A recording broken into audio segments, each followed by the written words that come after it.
di kelompok 7.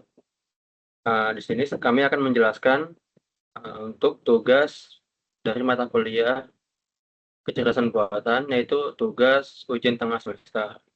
Di sini ada saya sendiri, yaitu Fatur Rashid Irmawa, dengan NIM 2024-31036, dan teman saya, Andani Zaki Ramadan dengan NIM 2024-31037. pada kesempatan kali ini, untuk teman saya, yaitu Andani Zaki, akan menjelaskan soal nomor 1 dari ujian tengah semester kecerdasan buatan yang berkaitan dengan device yang memiliki basis AI yang sudah ada di pasaran. Dengan Saudara Zaki, dipersilahkan. Oke, di sini kelompok kami mengambil 5 kamera foto atau fotografi kamera yang sudah berbasis AI beserta PAS, yaitu performance, environment, akuator, dan sensor. Yang pertama itu ada Sony Alpha A7V. Nah, dari spesifikasi singkatnya, di sini udah ada AI-nya itu adalah real time recognition AF yang akan mengambil gambar dari manusia, hewan, dan kendaraan. Ada sensornya itu ada 33 MP full frame, fiturnya itu ada AI tracking dan subject detection. Dan di PAS-nya ini kita ngambilnya itu ada performance-nya itu fokus otomatis sangat akurat dan tracking objek secara real time.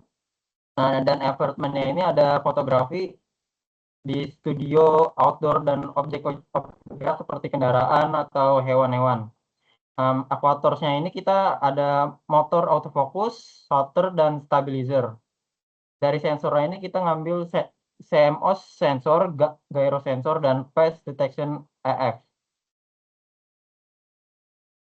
Yang kedua ini ada Canon EOS R6 Mark II yang berbasis teknologi dual pixel AF berbasis AI. Dari spesifikasi tingkatnya kita bisa lihat ada AI deep learning autofocus ke mata, wajah, dan hewan-hewan di sekitarnya. Ada teknologi dual pixel CMOS AF, fitur tracking objek sangat cepat, dan untuk PAC itu ada performance fokus dan cepat secara akurat pada mata dan objek sekitar kita. Environment itu ada fotografi, olahraga, wildlife, dan portrait. Aquatorsnya ini ada motor fokus dan shutter doang. Nah, dari sensornya kita dapat lihat ada CMOS sensor, AF sensor, atau dual pixelnya. Yang ketiga ada Nikon Z9. Dari spesifikasi tingkatnya kita melihat sudah ada AI-nya itu ada subject detection dari manusia, hewan, dan kendaraan. Fiturnya ini ada no mechanical shooter atau tracking cepat. Untuk PS-nya sendiri, performance-nya itu deteksi objek kompleks dan stabil. Environment itu ada di outdoor untuk sport dan jurnalistik lainnya. Aquatorsnya ini kita dapat melihat ada autofocus motor, shutter elektronik, dan untuk sensor kita lihat ada image sensor CMOS, sensor AF, dan GPS.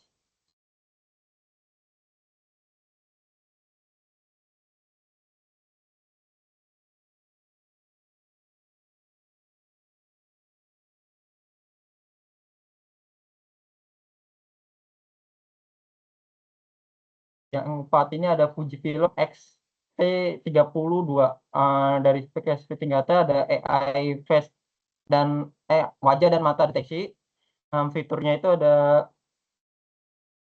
fitur tracking objek berbasis AI. PS-nya itu kita lihat ada performance akurasinya, fokus wajah dan objek. Environment itu kita melihat ada di fotografi harian dan potret. Aquatorsnya itu autofocus motor dan shutter. Sensornya CMOS sensor face detection system.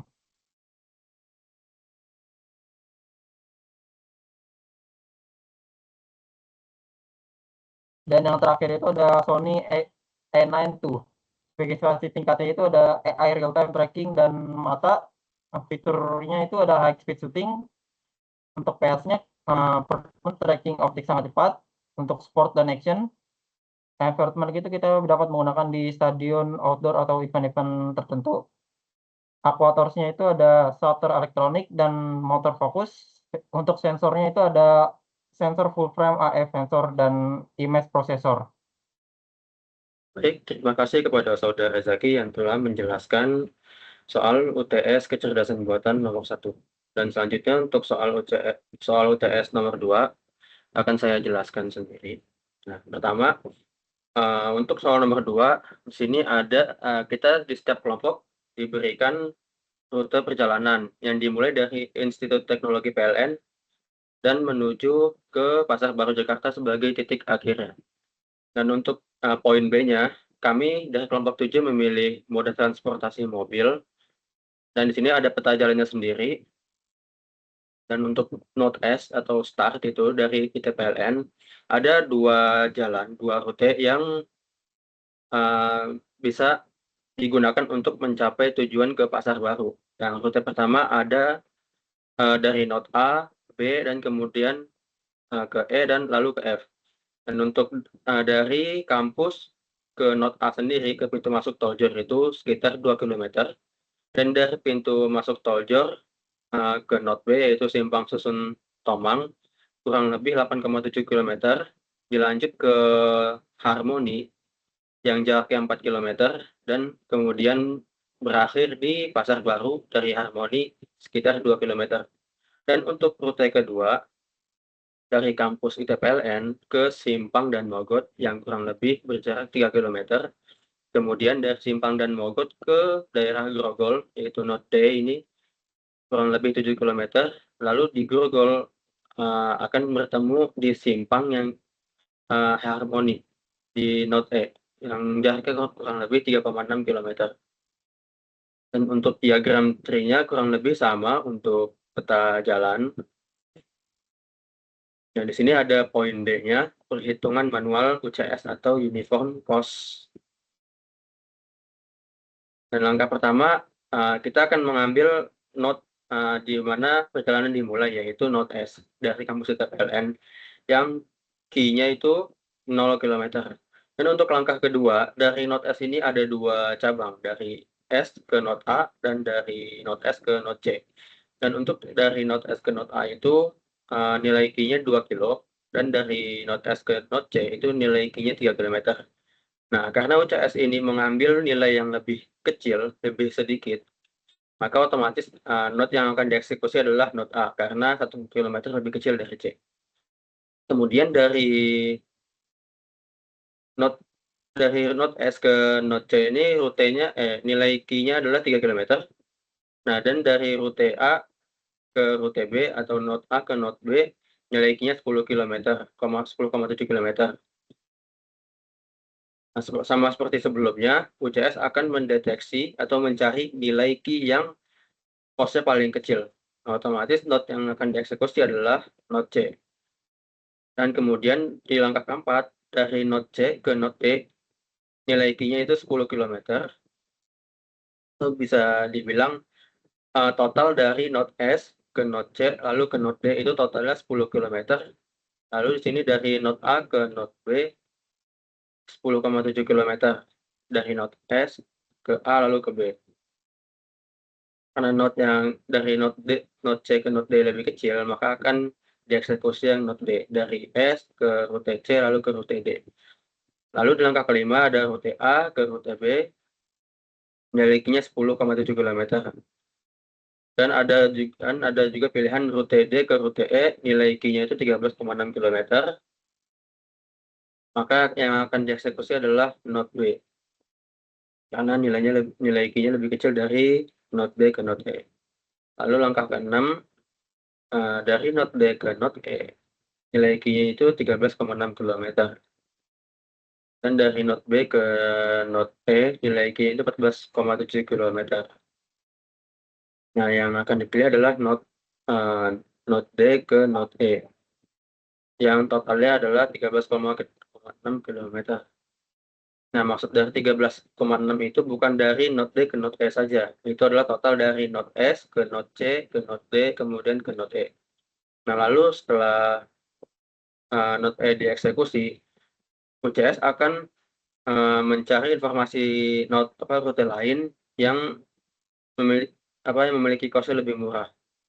Nah, di sini ada 2, itu node B ke node E, nilai key-nya 14,7 km. Lalu ada node E ke node G, nilai key-nya 15,6 km. Karena nilai node B ke node E ini yang pertama lebih kecil dari yang kedua, otomatis akan dieksekusi ke node E.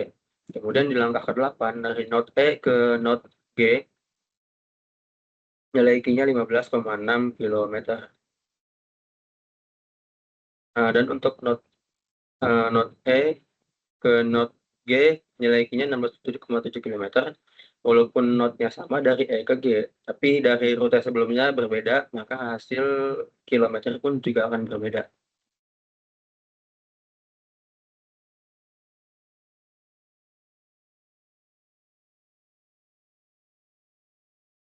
Nah, mohon maaf, di sini ada kesalahan sedikit.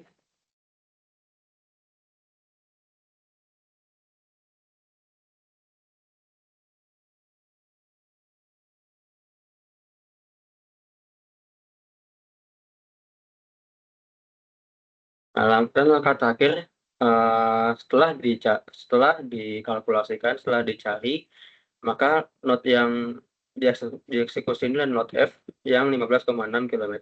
Dan statusnya ini sudah tercapai. Jadi dari rute ITPLN, lanjut ke node C, yaitu jalur dan Mogot, lalu ke node D, yaitu jalur Grogol, node E, yaitu jalur Harmoni, lalu ke node F, yaitu tempat tujuan Pasar Baru. Nah, dan total cost adalah 15,6 km.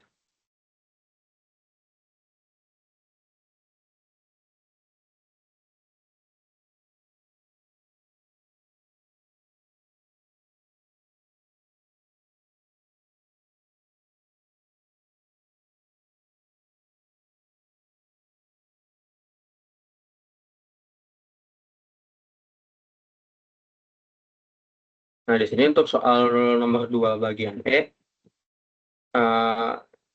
kami disuruh membuat kode program Python berdasarkan dari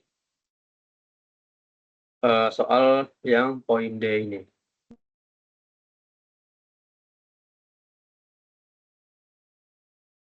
Dan hasil akhirnya persis seperti yang saya buat di poin D tadi.